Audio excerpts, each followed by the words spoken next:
Alamin ang latest weather update ngayon dito sa Sir Aris Official Weather News Today.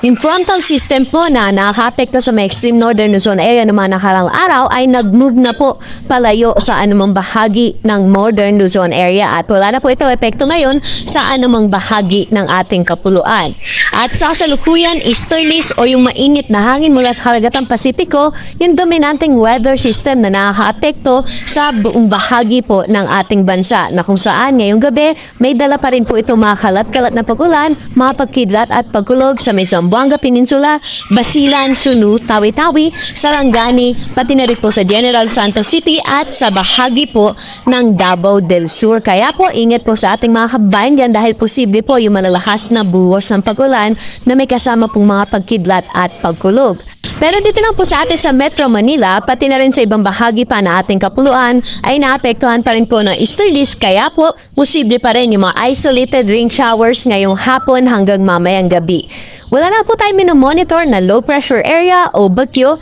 na posible makaapekto sa ating bansa.